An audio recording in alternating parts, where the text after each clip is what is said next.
വായിക്കുന്ന ഭാഗമില്ലേ, ആ ഭാഗത്ത് കർത്താവ് 2 പ്രാവശ്യം അപ്പം എടുക്കുന്നുണ്ട്, 2 പ്രാവശ്യം വീഞ്ഞെടുക്കുന്നുണ്ട്.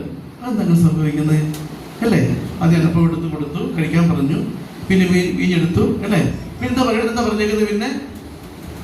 പിന്നെ നമുക്കറിയാം 21 പറയാണ്, പിന്നെ അവൻ അപ്പം എടുത്ത് സ്തോത്രത്തിന് മുമ്പിൽ കൊടുത്തോട്ട് അരുളി ചെയ്തു, നിങ്ങൾക്ക് വേണ്ടി വിഭജിക്കപ്പെടുന്ന നൽകപ്പെടുന്ന എൻ്റെ ശരീരമാണ്, എൻ്റെ ഓർമ്മയ്ക്കായി ഇത് ചെയ്യുക.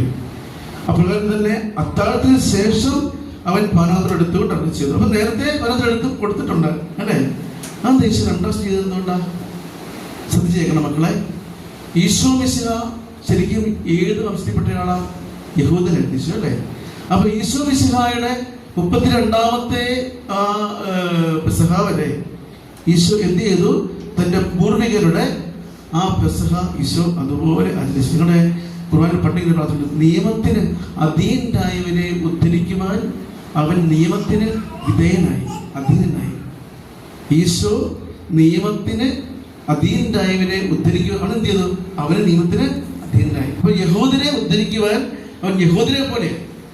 അപ്പൊ യഹൂദരുടെ പെസഹ അവൻ ആചരിച്ചു, 32 വർഷം ആചരിച്ചു. 33ാം വർഷവും അവൻ ആചരിച്ചു. അതിനുശേഷം എന്ത് ചെയ്തു?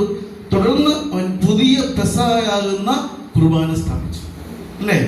ഈശോയുടെ ഈശോയുടെ വരവോടുകൂടി, ഈശോയുടെ മനുഷ്യാവതാര പീഡാസഹനത്തോടു കൂടി എന്ത് ചെയ്തു? പഴയ പെസഹ അഹ്റോന്റെ പൗരോഹിത്യം അവസാനിച്ച് പുതിയ പൗരോഹിത്യവും പുതിയ പെസഹായും കർത്താവ് സ്ഥാപിച്ചു.